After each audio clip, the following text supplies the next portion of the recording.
We are about to break down key details most people are missing of what they don't want you to know from the current news, information you likely will not see on local TV.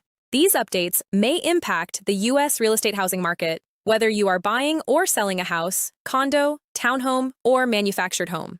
This applies to homeowners, landlords, investors, and inherited probate property situations. Our goal is to provide expert-level depth so you can navigate these shifts with confidence, rather than reacting to headlines. Go to webuyhousescashorterm.com/resources to access a list of helpful tools and resources you may need.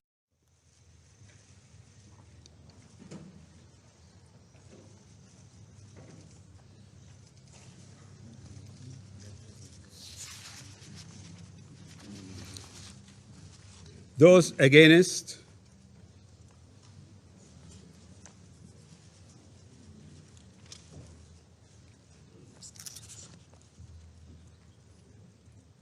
Abstentions?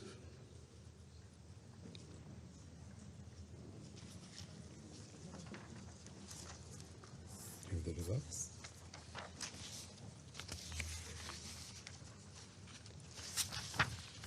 The result of the voting is as follows: 11 votes in favor, 2 votes against, 2 abstentions.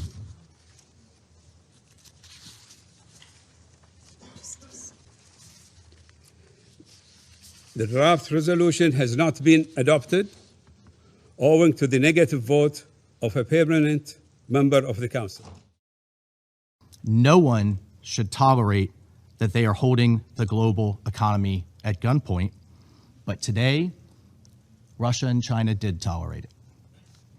They sided with a regime that seeks to intimidate the Gulf into submission, even as it brutalizes its own people during a national internet blackout for daring to imagine dignity or freedom.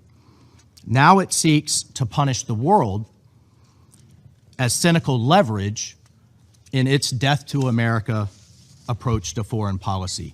We have long known that these countries are capable of paralyzing the Council through obstruction and manufactured confusion.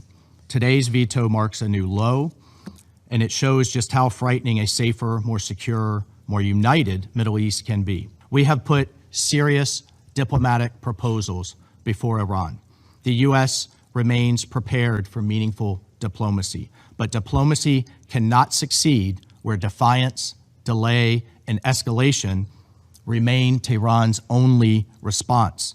The global economy is hanging by a thread, but there is one detail in the UN veto almost everyone missed. While the world watches Russia and China block the reopening of the Strait of Hormuz, the real story is what happened behind closed doors. I'm Sarah. Today, we're diving into what they don't want you to know about the collapse of diplomacy at the UN. The Strait of Hormuz is the world's most vital oil artery. 1/5 of global supply passes through here. Since late February, a regional war has effectively turned this waterway into a no-go zone. Brent crude has surged 57%. This isn't just a regional conflict. It's a global economic hostage situation. The UN resolution was supposed to be the final diplomatic solution, but the version that failed was a shadow of its former self. It started as a Chapter 7 mandate, but it was watered down 6 times in 15 days. They removed references to offensive action, replacing it with a weak encouragement for defensive efforts. So why did Russia and China still veto it?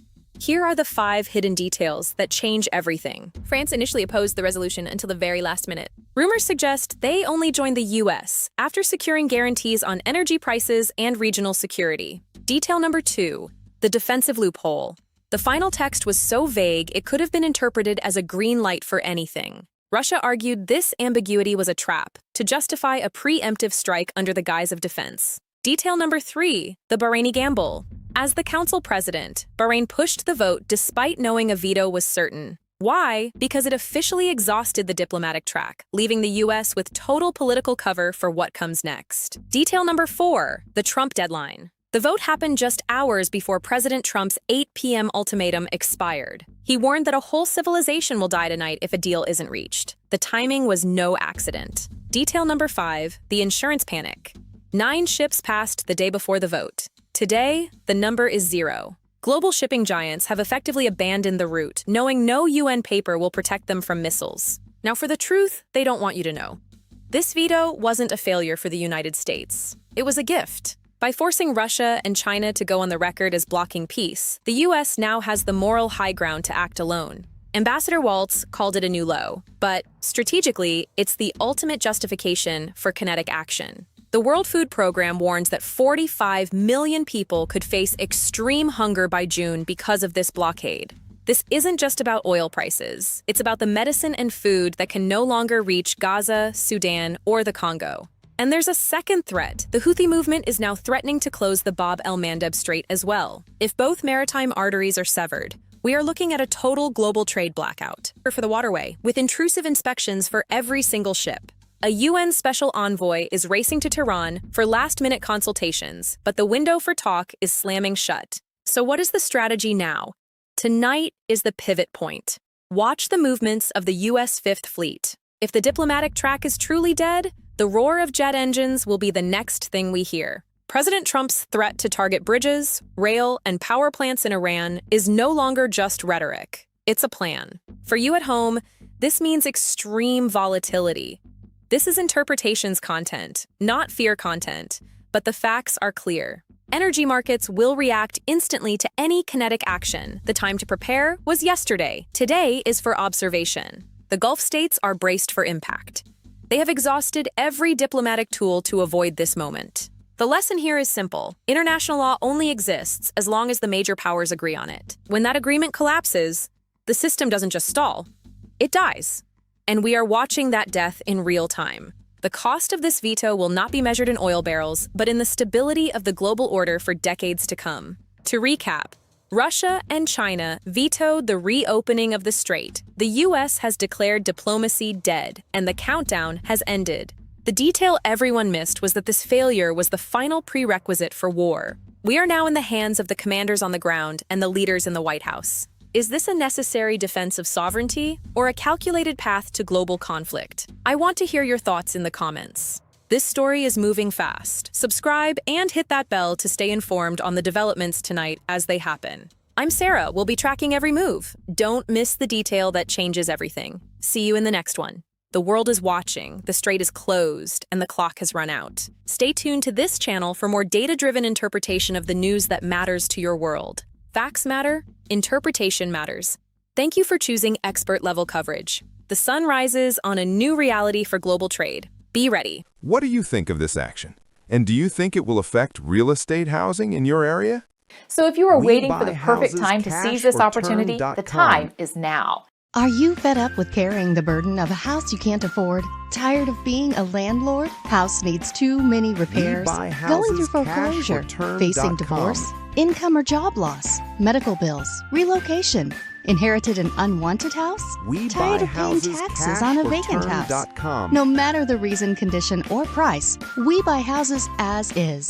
webuyhousescashorterm.com is your real estate housing consultant when you need to sell your house fast, as is condition, to a cash home buyer and get peace of mind. Sometimes there is a simple way on how to relieve or get a treatment for the problem. Naturally from an ebook, How to Get Rid of Health Issues, Quickly Without Medication. It's the step-by-step guide you can use right from your kitchen to reclaim your health naturally by someone who's been there. If you're tired of being told medication is your only option, this could change everything for you. Your body has an incredible ability to heal itself while you sleep when you give it the right ingredient. That is available at local grocery store, or you can order them online. Visit howtogetridofhealthissues.com to get your step-by-step guide today.